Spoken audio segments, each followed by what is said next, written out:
Hola, bienvenidos a Canal Enfermero, bienvenidos al programa Entrevista con.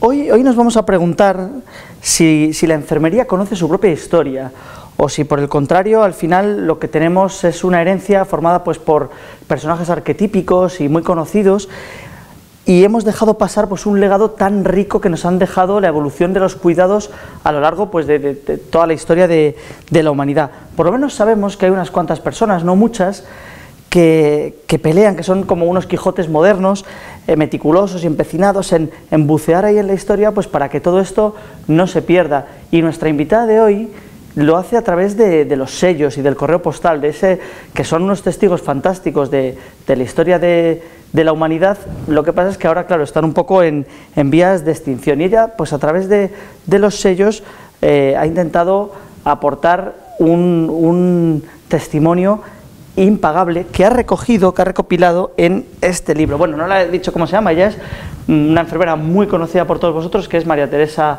Miralles Sangro, que bueno, también en Madrid es muy conocida porque es la directora del fantástico museo que hay sobre la historia de la enfermería en el Colegio de Enfermería de Madrid. Y bueno, el caso es que la traemos aquí con este libro que se llama El prodigio de la filatelia, razón histórica de la enfermería.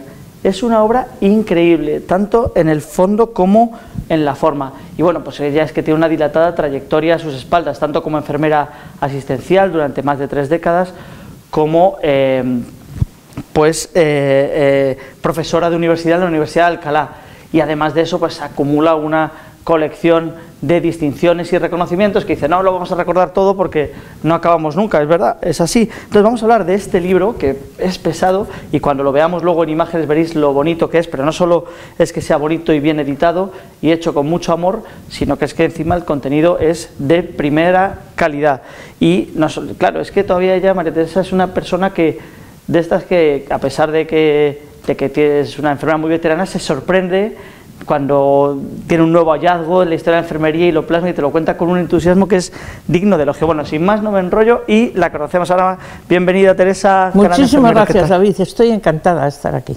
Bueno, decíamos, ¿qué van a encontrar las personas que se acerquen a este libro? Que por cierto luego sortearemos alguno, veremos cómo hacer llegar alguno a las enfermeras que ven este programa, además dedicado por su autora. ¿Qué te llevó a escribirlo? ¿Qué van a encontrar? ¿Qué tenemos aquí en esta obra? Pues ese libro, al fin y al cabo, es el resultado de nuestra vida, de la actualidad, porque yo, aunque lo tenía en mente durante mucho tiempo, yo tengo que escribir la historia de la enfermería relacionándolo con la filatelia, que no solamente son los sellos, porque la filatelia es mucho más rica que los sellos, es cualquier documento postal, cualquier documento que haya servido para el transporte de una carta. Bien, entonces yo llevaba mucho tiempo pensando la historia de la enfermería, que me la sé, he sido profesora en la Universidad de Historia de la Enfermería, digo, pero es que está en la filatelia. ¿Y cuál es lo bonito de esto? Lo bonito es que la filatelia, todos los documentos postales que tienen que ver con la enfermería, no los han inventado las enfermeras, los ha inventado la sociedad. Y lo bonito es que la sociedad ve la labor, la actuación, el modo vivendis, el modo de actuar, de hacer, de cuidar de la enfermera, y lo transporta y lo plasma en los sellos. Y yo creo que esto es lo bonito, es decir, es la sociedad la que ha dicho, la enfermera es así. O sea, esos sellos no los han inventado las enfermeras, es que los han inventado la sociedad. Yo creo que eso es lo que tiene de valor el tema. Cuando empezó el COVID, todos en casa, encerrados y tal, y yo digo, ¿ahora qué hago yo? ¿Qué hago yo? ¿Qué hago yo? Me senté al ordenador y dije, lo voy a estructurar. Me hice los capítulos, dije, por aquí, por aquí, por allá, porque no quería que fuera la historia común que venimos desarrollando, o que en cualquier libro de historia, una secuencia en el tiempo, no. Quería la historia, pero en aspectos específicos y diferentes de los que hay hasta ahora recogidos. Bueno, estos son otros, ni mejor ni peores, otros. Me ha llamado la atención, bueno, hay muchos capítulos muy interesantes, pero hay uno, que es el capítulo número 3, que dice la leyenda negra de la enfermería. Háblanos un poco de eso, ¿a qué te refieres? Porque he visto algunos sellos británicos ahí de un personaje, de una enfermera un poco peculiar. Cuéntanos qué hay ahí. La leyenda negra de la enfermería comienza... Es decir, la enfermería, conforme se inicia en Europa, comienza en la época monástica, después de la Edad Media, y se viene desarrollando siempre en manos de hombres y mujeres religiosos que actúan en monasterios y en hospitales monásticos. Y esta es la enfermería de toda Europa, principalmente. Claro, cuando España llega a América, transporta toda su cultura, también el modo de hacer, y la enfermería española se va a América. Vale. Seguimos así hasta el siglo XVI, que en Europa comienza la Reforma protestante, y en aquellos países que se hacen protestantes, expulsan a todo lo que tiene que ver con la Iglesia, con el Papa, con las órdenes religiosas, la echan de su país, en Inglaterra, en Alemania, en muchos países del norte de Europa, y en esos países desaparece la enfermería tal cual se entendía. En los países católicos, Italia, Portugal, España, Francia, sigue la enfermería en manos de las órdenes religiosas, pero en los protestantes no, y son casi la mitad de Europa. Quiere decir esto que en esos países comienza la época oscura de la enfermería. ¿Por qué es oscura? Porque desaparece, porque no existe. ¿Y quién cuida a los enfermos en esos hospitales, en Londres, en los países nórdicos? ¿Quién los cuida? Pues gente contratada por la administración que no sabe de cuidar a los enfermos y que son generalmente muy descuidados en cuanto al cuidado a una persona enferma. Y eso es lo que se considera la época oscura de la enfermería, que no tiene nada que ver con la Europa católica. Es decir, en España no hemos tenido época oscura. Y hemos tenido durante los siglos XVI y XVII los primeros libros escritos por enfermeros para la formación de enfermeros y enfermeras, los mejores y que existen, están en la biblioteca de la Universidad de Valladolid y de Salamanca, y son del XVI y del XVII, es decir, todo lo contrario que los países protestantes, donde existe la enfermería protestante, y en los documentos filatélicos aparecen estas figuras protestantes que ni son enfermeras ni nada. Y justo mencionabas Inglaterra, y podríamos decir que la figura, por ejemplo, la gran figura de Florence Nightingale ha ensombrecido o monopolizado un poco la imagen que tiene la gente de las enfermeras, o parece que la historia se inventó, y tú decías, no, es que en los países católicos, claro, ahí había muchas enfermeras, claro, de nivel, porque eran las que no, claro, se había habido ninguna ruptura, claro, prestando sus cuidados. ¿Cómo ha sido eso? Y también eso ha hecho que muchas enfermeras importantes, que las habrá habido en España, por ejemplo, pues hayan pasado sin pena ni gloria, y ahora estemos redescubriendo que es Isabel Zendal, pero que todo eso, ¿cómo lo ves? Pues lo veo una cosa en Europa y también en España en aquel momento. Estoy hablando de los siglos, de cuando tú me has hablado de Florence Nightingale, es decir, Florence Nightingale es una figura a la cual respeto importantemente, pero en aquel momento, a finales del siglo XIX, cuando ella es reconocida en su país, el resto de los países europeos reconocen el gran imperio de Gran Bretaña. El imperio domina, y España en aquel momento pues ya no era el imperio que era en el siglo XVI, sino que estaba decayendo. Entonces todo lo que hacen los grandes imperios, aquí está lo más bonito, lo más importante, y está Florence Nightingale, que no le quito su valor, que lo tiene, y que realmente trabajó fenomenal durante la guerra de Crimea, cuidando a los enfermos, pero en España ¿por qué no estamos los españoles? Pero es en la actualidad. ¿Por qué no salen los libros de las personas que se dedicaron a cuidar a los enfermeros? ¿Por qué no salen en España? Yo no lo puedo entender. ¿Por qué las enfermeras seguimos aceptando el Día Internacional de la Enfermera? Porque es el día de Florence Nightingale. ¿Y por qué todos los países? Eso es una fiesta completamente británica, inventada por los ingleses, que está muy bien. La podemos aceptar siempre que lo entendamos así, pero no hacer la nuestra. Busquemos la nuestra. Si no la hemos buscado, y la tenemos. Y la tenemos. Y hay muchas cosas en el libro, y hay muchas enfermeras que ni siquiera conocemos, pero que están en el libro.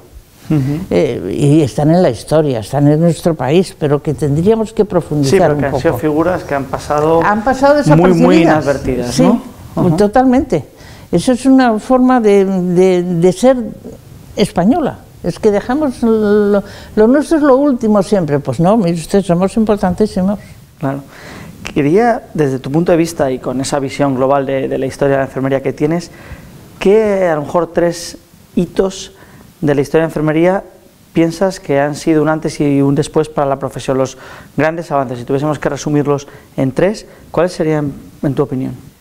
Los grandes empujes para la enfermería fueron, en primer lugar, las guerras. O sea, durante las guerras se desarrolló principalmente, estoy hablando en Europa, se desarrolló más la enfermería, pues porque realmente la enfermería se prestó de forma voluntaria, tanto en la Cruz Roja como en el Ejército, a trabajar por cuidar a los heridos. Entonces, en ese momento aprendieron ellas mismas, estas mismas enfermeras, a hacer, aunque ellas tenían sus propios conocimientos, que serían más o menos, a cuidar a las heridas, a hacer una sistemática de higiene de las heridas, de higiene de los pacientes, en cuanto a quitarles los piojos a los soldados, por ejemplo. O sea, avanzó en la higiene, avanzó en la alimentación, avanzó en los cuidados técnicos de curas de heridas durante las guerras, y luego con el desarrollo técnico de los hospitales a partir de los años, yo que sé, 70 por ahí del siglo pasado, del siglo XX, con las grandes técnicas. En un primer momento las enfermeras se centraron en ayudar a los médicos en la búsqueda del diagnóstico médico. Se hicieron ayudante técnico sanitario, no porque ellas lo eligieron, por la organización administrativa, pero a partir de ese momento las enfermeras supieron elegir y marcaron la diferencia. Dijeron: no, nosotros no somos ayudantes técnicos sanitarios, nuestro objetivo no es ayudar a buscar el diagnóstico médico, nuestro objetivo es cuidar al enfermo, y nos queremos separar. Y de hecho se separaron, y ahora hay técnico en rayo, técnico en tal, y las enfermeras se dedican al cuidado de los enfermos. Yo creo que es lo más importante. Y el tercero y gran salto fue la entrada de las enfermeras en la universidad. Es decir, fue un hito importantísimo, que fueran las propias enfermeras y enfermeros los que se dedicaran al cuidado de los nobles, es decir, de los que llegaban para estudiar. Bueno, ya nos estamos quedando sin tiempo, pero no quería dejar de preguntarte, en esta pandemia, la emergencia sanitaria pues más importante que hemos conocido en décadas, ¿cómo crees que se va a contar el papel de las enfermeras durante la pandemia en los libros de historia? Dentro de, no sé, 50 años, 100 años. Vamos a existir, vamos a estar, vamos a existir. Si miramos los libros de la historia y vemos el cuidado durante las grandes pestes, encontraremos a médicos, y encontraremos a médicos principalmente. Ahora no, ahora ha habido enfermeras directamente cuidando a los enfermos en las UBIs. Además de aplicando cuidados técnicos, que lo saben y son las encargadas y los dominan, cuidados humanos, acercándose humanitariamente a las personas, en los hospitales, en la atención primaria y en la ayuda, en la prevención y en la vacunación. Es decir, que vamos a existir en esta historia, ahora ya sí existimos. Y esta vez con letras grandes. Con letras grandes, importante. Muy bien, bueno, María Teresa, muchísimas gracias por habernos acompañado. Sabemos que esta charla daría para estar horas repasando la historia de la enfermería, pero pues a quien le haya quedado un poco el regustillo, pues tiene el libro de El prodigio de la filatelia, razón histórica de la enfermería, que hemos estado viendo en imágenes mientras hacíamos la entrevista, con todos esos documentos que tiene, y además unos textos muy amenos y que se leen muy fácil. Si me dejas, sí, ¿puedo interrumpir? Claro que sí, puedes interrumpir. Interrumpir un momento. El libro, en este momento, hubo una primera edición que se entregó a los organismos e instituciones más significativas de la profesión y sociales, pero en este momento está en venta, entonces se vende desde la fundación, que es la que lo ha editado. Pondremos el contacto para que quien lo quiera pueda solicitarlo y comprarlo. Sí, sí, vamos a ponerlo fácil. Eso para que no quede nadie. Es una página web y un correo electrónico de la fundación. Nada. Porque ya decimos que es una edición fantástica. Y bueno, pues nada más, hemos repasado un poquito la historia de la enfermería de la mano de una de las personas que mejor la conoce de este país, y de cómo ha cambiado eso y cómo por fin pues las enfermeras van siendo ya dejan de ser relegadas al olvido. Y sin más, pues nos despedimos aquí en Canal Enfermero, en el programa Entrevista Con, que sabéis que es vuestra casa y donde tenéis toda la actualidad de la profesión, con reportajes, entrevistas, documentales, todo en vuestra televisión, en Canal Enfermero. Nada más por nuestra parte y hasta pronto.